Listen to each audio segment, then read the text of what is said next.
Avro's heavy bombers, from piston engine to the jet, an incredible journey. Hi everyone and welcome back to the Jaxom Talks channel. So today, we're not just looking at a single aeroplane.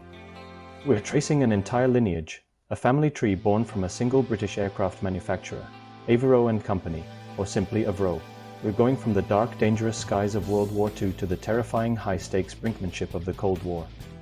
In a span of just over 4 decades, Avro delivered 2 of the most consequential heavy bombers ever built. The first, an aircraft forged in fire, built of metal, canvas and guts. The second, a futuristic, all-wing marvel born of the atomic age. We're charting the history from the Avro Lancaster to the Avro Vulcan. We're asking, how long did it take for aviation to make that impossible leap? The answer is less than a generation, and the story of how they did it, the piston-engined hero, its post-war successor, and the jet-powered titan is one of engineering brilliance and national defiance. Let's fire up the Merlins, spool up the Olympus jets, and dive into Avro's thunderous legacy. Chapter 1. The Avro Lancaster forged in fire. To understand the Lancaster, you have to look back at its troubled predecessor, the twin-engined Avro Manchester. Designed to Air Ministry specification P1336, the Manchester was fundamentally a sound airframe, but it was crippled by its experimental Rolls-Royce Vulture engines, 2 24-cylinder monsters that proved fatally unreliable.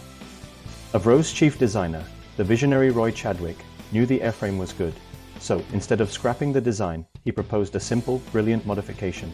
Scrap the 2 unreliable Vultures and replace them with 4 smaller, proven, incredibly reliable Rolls-Royce Merlin V12 engines. The result was the Avro Type 683 Lancaster.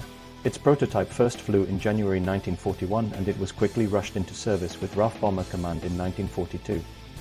The Lancaster wasn't the first 4-engine bomber in RAF service, that was the Short Stirling, but it became the best and the most famous. Why? It was all down to one crucial feature, the bomb bay.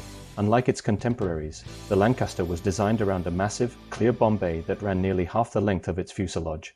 This feature wasn't designed for a specific super bomb, but it proved to be a stroke of luck that fundamentally shaped the air war. This deep, unobstructed bay allowed the Lancaster to carry the largest bombs the RAF could produce. We're talking about the 4,000 pounds, 8,000 pounds, and 12,000 pounds blockbuster bombs, officially known as high-capacity bombs, which were designed more to destroy buildings by blast than penetration. But by far its greatest feat was its partnership with the brilliant engineer and inventor Barnes Wallis. The Lancaster was the only bomber that could be modified to carry Wallis's specialized, war-winning weapons. The upkeep or the bouncing bomb, famously used by 617 Squadron, the dambusters in Operation Chastise in 1943.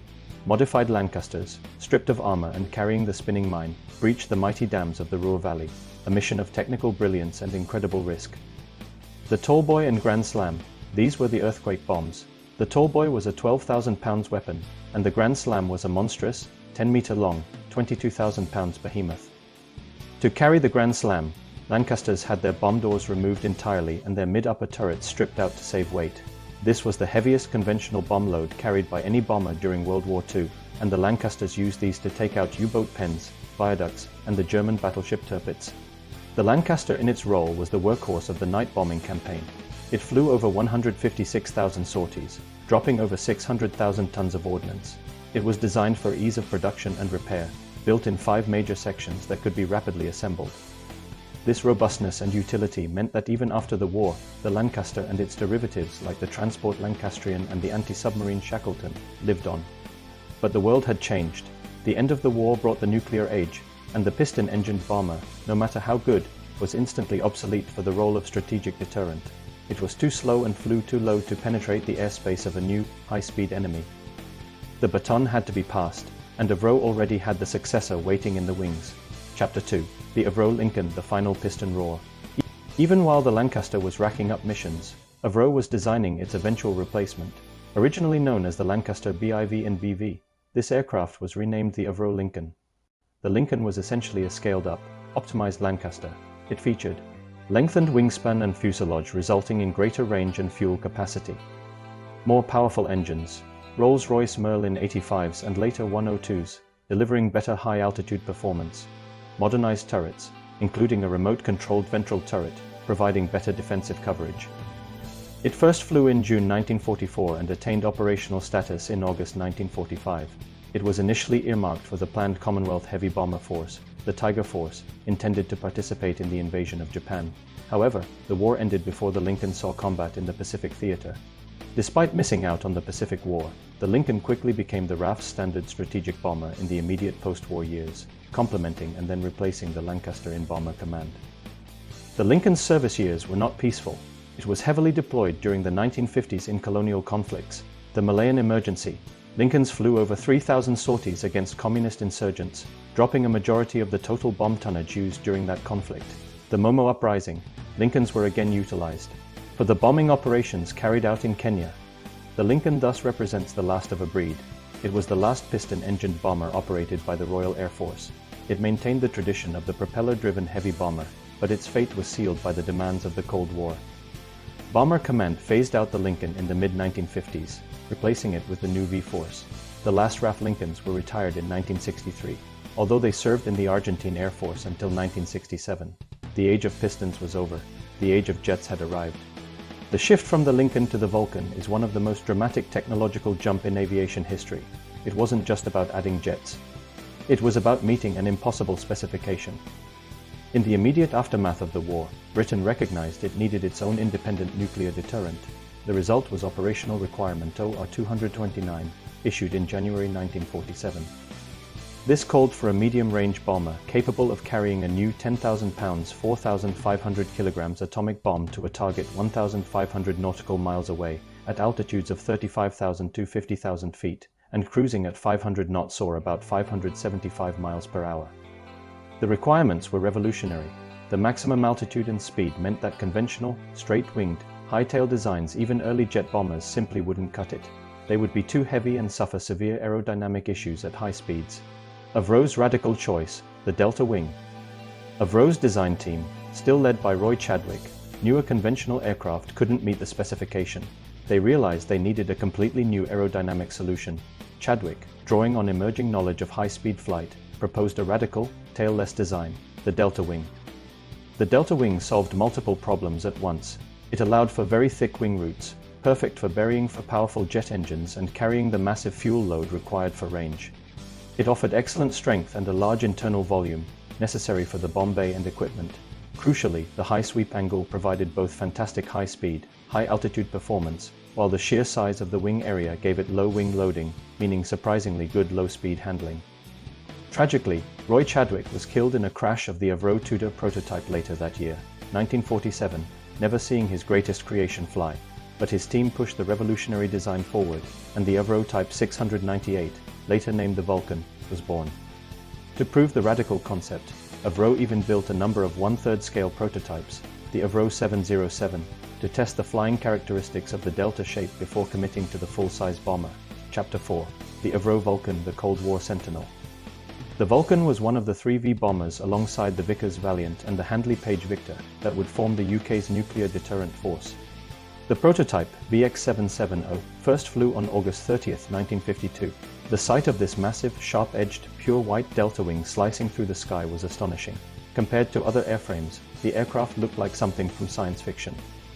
It was fast, it was maneuverable, famously demonstrating an unbelievable full-barrel roll during the 1955 Farnborough Air Show, and it was built for one primary task, delivering a nuclear payload. The Vulcan B-1 entered service in 1956, painted in the striking anti-flash white color scheme, designed to reflect the thermal radiation from a nuclear blast. Initially, it carried free-fall nuclear bombs, but it was the improved B-2 version, with its kinked leading edge and even more powerful Olympus engines, that was paired with the Avro-built Blue Steel standoff missile. The Blue Steel, a rocket-propelled weapon, allowed the Vulcan to launch its nuclear payload 100 miles from the target, enhancing crew survival and the strategic reach of the deterrent. The low-level roll transition. However, by the mid-1960s, Soviet radar and surface-to-air missile technology made high-altitude penetration suicidal. The RAF had to change its doctrine overnight. The Vulcan, originally designed as a high flyer, was forced down to the deck. It became a low-level penetration bomber, flying just a few hundred feet above the terrain to hide beneath Soviet radar coverage. This was incredibly demanding on the airframe and the crew, but the robust delta wing design proved capable of handling the high G-forces and buffeting.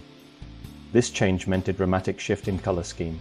The magnificent anti-flash white was replaced with camouflage green and gray, signaling its new, ground-hugging mission profile. The unexpected swan song, Operation Black Buck. By the early 1980s, the Vulcan was winding down its career. having passed the nuclear deterrent role to the Royal Navy's submarine-launched Polaris missiles. Most Vulcans were being converted for maritime reconnaissance or aerial refueling roles. Then, in April 1982, Argentina invaded the Falkland Islands, and the Vulcan was unexpectedly thrust back into the spotlight. The UK needed to strike the main runway at Port Stanley, but there was a big problem. The nearest usable British base, Ascension Island, was 3,900 miles away from the target. The Vulcan was a medium-range bomber designed for Europe. It simply did not have the range. The solution was Operation Black Buck, an audacious plan and a logistical nightmare that became the longest bombing mission in history at the time, totaling a 16-hour, 7,800-mile round trip.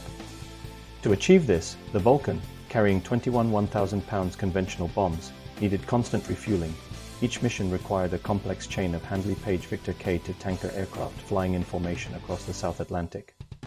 A single Vulcan mission needed up to 11 tankers to execute the extended air-to-air refueling, with some Victors refueling the Vulcans and others refueling the Victors to get them home. The bombers had to be refueled 7 times on the outward leg alone. The first mission, Black Buck 1, was flown by Vulcan XM607 and succeeded in putting a bomb right in the middle of the Port Stanley runway. This was a massive psychological victory, demonstrating Britain's long-range reach and deterring the Argentine Air Force from deploying fast jets to the runway. Other Black Buck missions used American-supplied Schrei anti-radar missiles to take out Argentine radar sites. The Vulcan's final combat role was a masterstroke, a desperate, brilliant feat of arms that proved the enduring utility of its design decades after its inception. The story of the Avro heavy bomber line is remarkable because it shows a direct, accelerated evolution of military technology driven by world events. We started with the Lancaster in 1941, a piston-engined, mid-altitude bomber designed to fight a war of attrition. We then progressed to the improved Lincoln in 1945, the last of its kind. So, when we ask how long did it take Avro to make the leap from the Lancaster to the Vulcan? The timeline is staggering. From the Lancaster's first operational flight in 1942 to the Vulcan's first flight in 1952 was only 10 years. The total operational life of this lineage from the Lancaster's debut to the Vulcan's final display flight XH558 in 1992 spanned 50 years, a half-century, defined by aviation excellence. Avro's designers, led by Roy Chadwick and Stuart Davies, didn't just iterate on a design. They shattered convention, moving from fabric control surfaces and radial engines to delta wings and jet power. The Lancaster is remembered for courage, the Vulcan for deterrence and innovation. Both stand as monuments to British engineering genius. Let me know in the comments below, which Avro bomber had the more impressive legacy, the War Winner or the Cold War Guardian? I hope you enjoyed this talk. Don't forget to like and subscribe to Jaxom Talks and hit the bell so you don't miss future episodes. Thanks for watching, and I will see you next time.